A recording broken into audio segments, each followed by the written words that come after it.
Hello aspirants. मैं हूं आपका mentor an UPSC aspirant Rahul Chaudhary. तो गाइस, कल हमने ना कहाँ तक देख लिया था? कुछ एक्ट्स देखे थे हमने। 1833 के चार्टर एक्ट्स तक हमने देख लिया था। तो आज ना हम उससे आगे बढ़ने वाले हैं, उनका भी थोड़ा सा रिवीजन करेंगे। और 1853 के चार्टर एक्ट से लेकर 1935 के गवर्नमेंट ऑफ इंडिया एक्ट तक हम डिटेल में डिस्कशन करेंगे। फर्दर चीज़ों को और भी बेहतर ढंग से समझेंगे। और अगर वीडियो पूरी ज़्यादा लंबी नहीं बन पाई, यानी कि अगर टाइम बचा वीडियो में, तो हम ट्रिक्स भी समझेंगे। लेकिन अगर टाइम नहीं बच पाता है तो नेक्स्ट सेशन में ना हम 1773 के रेगुलेटिंग एक्ट से लेकर 1935 के जितने भी एक्ट्स आए ना, उनको एक एक को ट्रिक्स के माध्यम से समझेंगे, ताकि आपको फैक्चुअल इन्फॉर्मेशन तक याद हो जाएगी। आप किसी भी एग्जाम के लिए ये देख रहे हो, काफ़ी होगा वो फैक्चुअल इन्फॉर्मेशन। ऑल राइट, तो चलिए नोट्स पर चलते हैं। Thank you. ओके, तो आज हम शुरू करने वाले हैं 1853 के एक्ट से लेकर 1935 तक, जीओआई एक्ट तक। लेकिन उससे पहले एक बार छोटा सा रिवीजन कर लेते हैं। हमने सबसे पहले पढ़ा 1773 का, एक सेकेंड, क्वालिटीज। ओके, 1773 का रेगुलेटिंग एक्ट।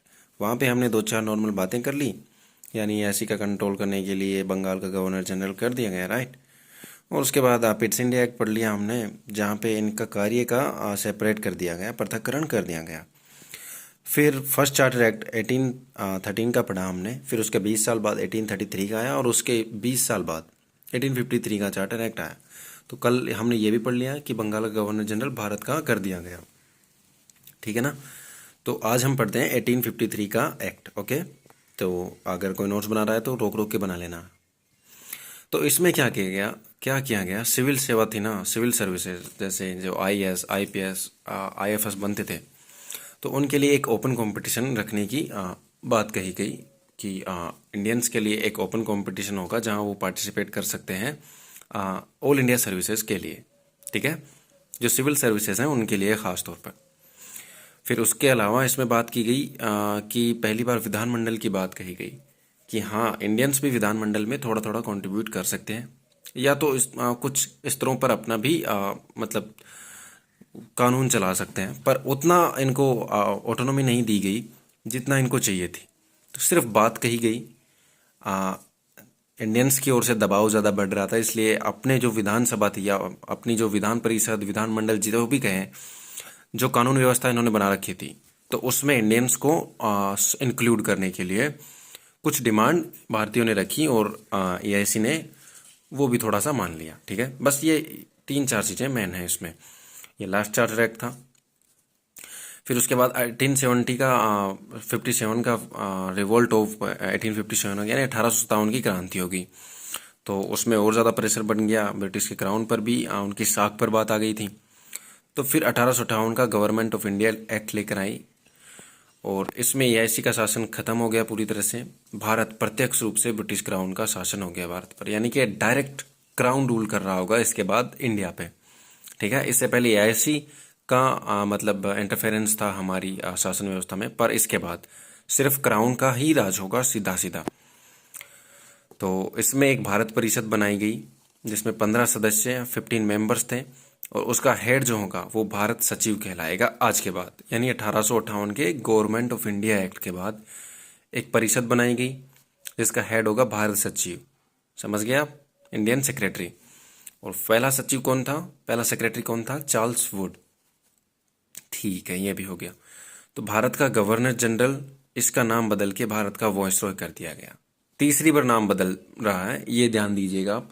सबसे पहले 1773 में गवर्नर जनरल किया गया, फिर 1833 में भारत का गवर्नर जनरल किया गया, एंड इसके अंदर भारत का वॉइसरॉय कर दिया गया, जो कैनिंग को बनाया गया।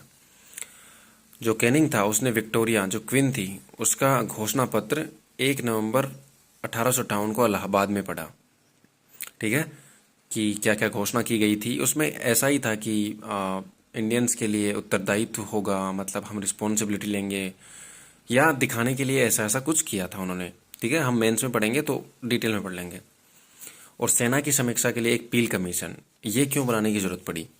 क्योंकि जो क्रांतिकारी थे उनमें से कई लोग सेना के भी थे, जो मेन तौर पर क्रांति सेना ने ही तो की थी कारतूस वगैरह की वजह से, तो इसलिए उनके लिए एक पील कमीशन बनाया गया। बीओसी एंड बीओडी का एंड हो गया, वही बीओसी एंड बीओडी जो पिट्स इंडिया एक्ट में बनी थी उनका एंड कर दिया गया। मुगल सम्राट का पद ख़त्म कर दिया गया। लास्ट कौन था? बहादुर शाह जफर।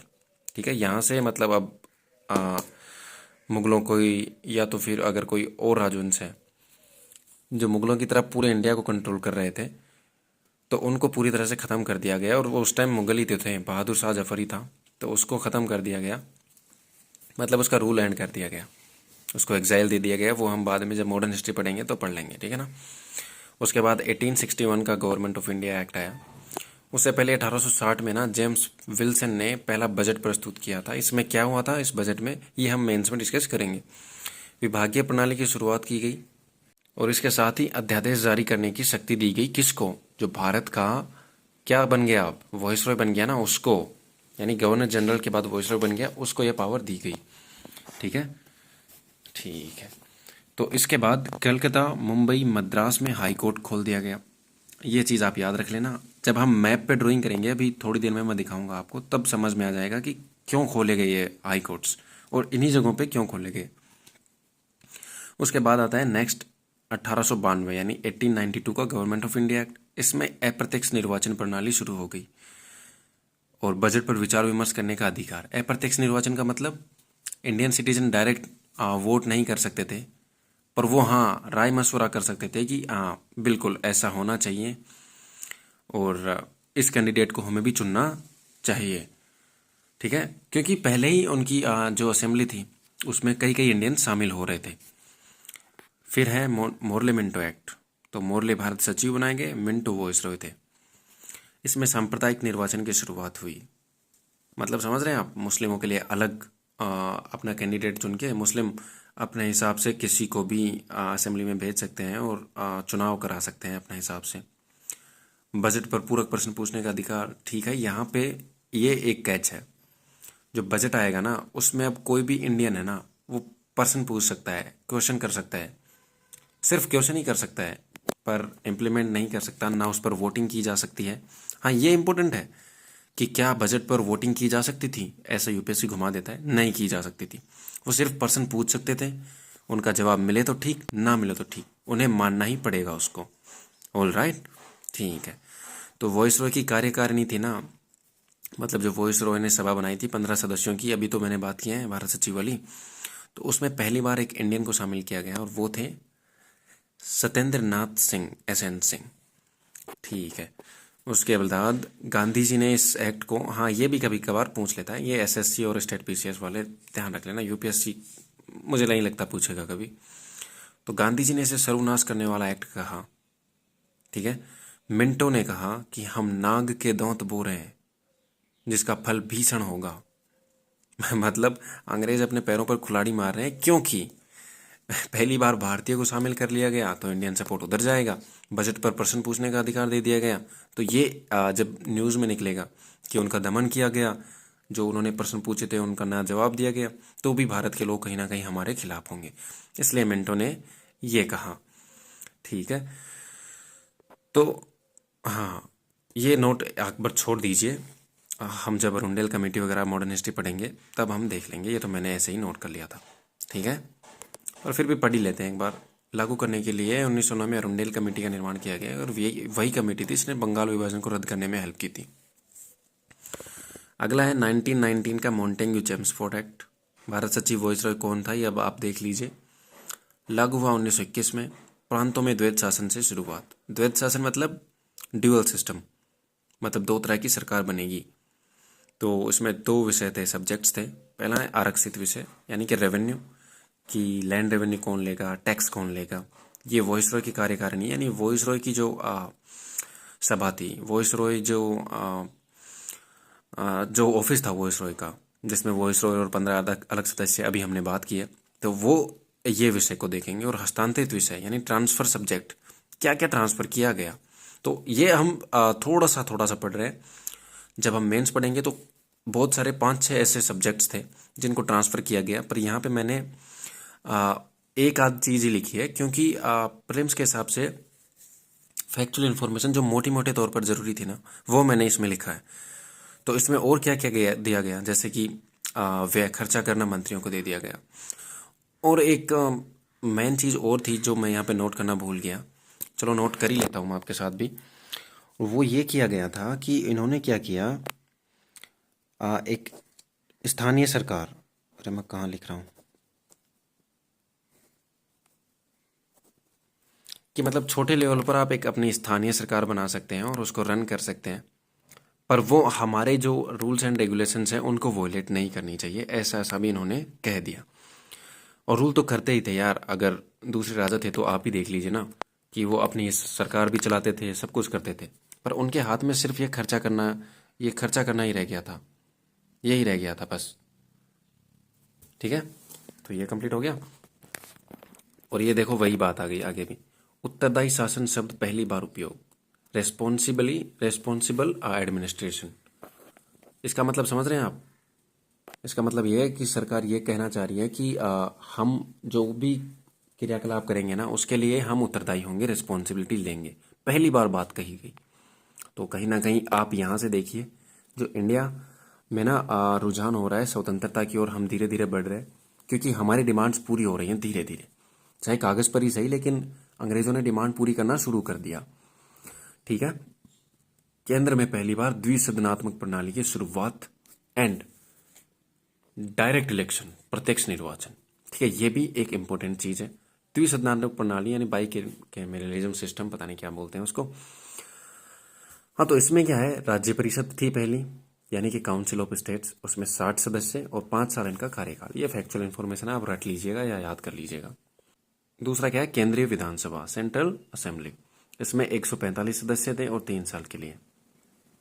तो इनमें पहली बार जब इलेक्शन हुआ तो इसके हेड बनाए गए फ्रेडरिक वाइट एंड उपाध्यक्ष, यानी कि जो पहले बार उपाध्यक्ष के पद पर किसी को चुना गया, एक इंडियन को, तो वो थे सच्चिदानंद सिन्हा, हमारे वॉइस हेड बन गए ये। ठीक है, तो यहाँ भी इंडियंस ने देखो इंटरफेयर करना शुरू कर दिया। तो फिर केंद्रीय विधानसभा के पहले भारतीय अध्यक्ष विठल भाई पटेल 1925 में बनाए गए। लोक सेवा आयोग के निर्माण की सिफारिश के लिए ली आयोग, पीसीएस, यानी कि यानी कि पब्लिक सर्विस कमीशन, यानी कि लोक सेवा आयोग के निर्माण के लिए ली आयोग बनाया गया और 1926 में यह बनाया गया।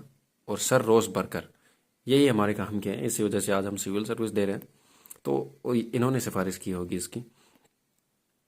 रेल बजट को आम बजट से अलग करने का प्रावधान किया गया और इसके लिए एक वर्थ कमीशन बनाया गया और सीमित मताधिकार दिया गया है। यानी कि यार देखिए, इंडियन सब डायरेक्ट वोट कर सकते थे, ये वगैरह ये फैक्चुअल है, ये मेंस के हिसाब से भी इम्पोर्टेंट है हमारे। तो जो सीमित मताधिकार है, यानी कि जो संपत्ति कर, जो टैक्स भरते हैं, जिनके पास अच्छी खासी प्रॉपर्टीज़ हैं, वो अब डायरेक्ट वोटिंग भी कर सकते हैं। ठीक है, देखिए अब इंडियंस को वोटिंग राइट्स भी मिलना शुरू हो गए। भेदभाव काफ़ी बड़े लेवल पर था, पर वोटिंग राइट्स तो मिल रहे हैं कम से कम, यानी हम आज़ादी की ओर बढ़ तो रहे हैं ना। ठीक है ना, तो उसके 10 वर्ष बाद इस एक्ट की जांच के लिए एक आयोग गठित होना था और 10 वर्ष कंप्लीट होने से पहले ही 1927 में साइमन कमीशन आ गया, जिसमें 7 सदस्य थे और सातों ही विदेशी थे। और इसी वजह से साइमन कमीशन गो बैक के भी नारे लगे, क्योंकि टाइम से पहले आ गया और एक भी इंडियन को शामिल नहीं किया गया, तो विरोध तो होगा ही ना यार। ठीक है, ये मोटा मोटी कंप्लीट हो गया। अगर कुछ छूटा है, बहुत कुछ छूटा है अभी तो, जो हम मेंस में डिस्कस करेंगे, पर एसएससी वाले, पीसीएस वाले और हम भी प्रीलिम्स वाले भी अपने, उनके लिए ये काफ़ी है फिलहाल के लिए। और जब हम मेंस पढ़ेंगे तो डेफिनेटली और भी बैठेंगे ही ना चीज़ों को। तो 1935 का जीओआई एक्ट आया, उसमें 14 भाग थे, 321 धाराएं थी और 10 अनुसूचियां थी। प्रांतों में द्वैत शासन खत्म, यानी कि ये 1919 में जो द्वैत शासन आया था ना, कि रेवेन्यू वॉइस रॉयस के पास होगा, टैक्स मतलब हस्तांतरित ट्रांसफर सब्जेक्ट्स मंत्रियों के पास होंगे, तो ये खत्म कर दिया गया और केंद्र में स्थापना कर दी गई, जैसा कि आज भी चल रहा है। ठीक है, तो ये समझने में किसी एस्पिरेंट को कोई दिक्कत नहीं होगी। अखिल भारतीय महासंघ के निर्माण करने की बात कही गई, पर बनाया नहीं गया, और ये भारतीयों के सपोर्ट में होने वाला एक संघ था, मतलब एक सभा थी, तो उसका निर्माण बेसिकली नहीं हो पाया कभी भी। अवशिष्ट शक्तियाँ यानी कि एडिशनल पावर्स गवर्नर जनरल को दे दी गई, यानी कि गवर्नर जनरल अध्यादेश भी जारी कर सकता है, इमरजेंसी में अंदर भी फैसला ले सकता है, यानी कि सुप्रीम कोर्ट वगैरह भी अगर कोई फैसला देते हैं तो उसके ऊपर भी जो फैसला होगा वो किसका होगा, गवर्नर जनरल का होगा। तो ये मेंस में अलग से टॉपिक है, अवशिष्ट शक्तियाँ, तो वहाँ पे हम डिस्कस करेंगे इसको और भी बेहतर ढंग से। आज कैसे काम करती हैं ये, किसके पास हैं ये शक्तियाँ, ये भी हम इसमें रिलेट करेंगे। ठीक है, ठीक है। तो इसमें और क्या किया गया, प्रांतीय स्वायत्तता दी गई। प्रस्तावना विहीन एक्ट बोला गया इसको, क्योंकि इसमें कोई प्रस्तावना थी नहीं। एडिशनल पावर्स गवर्नर जनरल को दे दी गई थी, वाइसरॉय को। और हाँ, ये 1921 में जोड़ना था हमें, पर हमने बाद में लिखा, चलो इसको छोड़िए, बाद में जब और पढ़ेंगे तो ऐड कर लेंगे। सेंट्रल बैंक की स्थापना की गई, जिसके लिए young Hilton commission, built-in commission, जो भी आप कहें, के आधार पर शाही आयोग बनाया गया, जिसने 1934 में एक एक्ट पारित किया और 1 अप्रैल 1935 को आरबीआई की स्थापना कर दी गई। पहला गवर्नर ओस्मान स्मिथ बने। तो ये फैक्चुअल है, ये आप याद कर लीजिएगा, इतना कोई खास इसमें वो नहीं है। और 1937 में फेडरल कोर्ट की स्थापना, और जिसके मुख्य न्यायाधीश ब्ला सर मोरिस वेयर बन गए। एक्ट लागू हुआ 1 अप्रैल 1937 को, जिसमें बर्मा को अलग कर दिया गया। अच्छा, एक चीज़ आप यहाँ पे समझिएगा कि पहले पाकिस्तान का, म्यांमार का यानी कि बर्मा का, और भारत का एक ही सेंट्रल बैंक था 1935 में, और वो क्या था, ये था, वो कहाँ गया, आरबीआई। हाँ, ये आरबीआई था। ठीक है, जब म्यांमार अलग हो गया तो उसका अलग सिस्टम हो गया, फिर भारत और पाकिस्तान का ही बचा है। फिर भारत परिषद का अंत कर दिया गया, ओडिशा एंड सिंध को अलग प्रांत बना दिया गया। सूचियाँ 3 सूची थी इसमें, जो संघ सूची, समवर्ती एंड राज्य सूची। तो संघ सूची में 59 विषय थे, समवर्ती सूची में कॉन्करेंट लिस्ट में 36 विषय थे, एंड स्टेट लिस्ट में 54 विषय थे। ठीक है, तो इसके आगे 1937 में चुनाव वगैरह हुए 11 ब्रिटिश प्रांतों में, जिसमें से 5 में कांग्रेस बहुमत से जीत गया। किसमें, बिहार में, यूपी में, एमपी में, उड़ीसा में, मद्रास में। ऑलराइट, 10% जनसंख्या को वोटिंग राइट्स दिए गए। ये देखिए, हमारे मेंस का टॉपिक है ये, 10% जनसंख्या, यानी ये वही थी जो या तो सांप्रदायिक आधार पर मतदान करना चाह रहे थे, या तो बढ़िया संपत्ति थी, बढ़िया पैसा था, जिनके पास टैक्स वगैरह देते थे, उनको ही दिया गया। विधानमंडल में महिलाओं के लिए भी स्थान आरक्षित किया गया। और एक और नोट, जवाहरलाल नेहरू ने इसे अनेकों ब्रेकों वाला इंजन रहित दास्ता का नया अधिकार पत्र कहा। ऐसा क्यों कहा होगा पंडित जी ने, इसका कारण आप कमेंट में बताएंगे अगर कोई देख रहा है, वरना अगर कोई नहीं बता पा रहा तो मैं कल के सेशन में मैं डिस्कस करूंगा। ठीक है गाइस, तो इसके आगे जो संविधान सभा बनी, कितने सदस्य थे, कितने वोटिंग राइट्स मिले लोगों को, क्या संविधान सभा में खर्चा हुआ, कितना पैसा लगा, जितना भी समितियां थी, बी आर अम्बेडकर का रोल वगैरह, सारा हम फर्दर डिस्कस करेंगे। तो इस वीडियो में इतना ही रखते हैं। Thank you very much.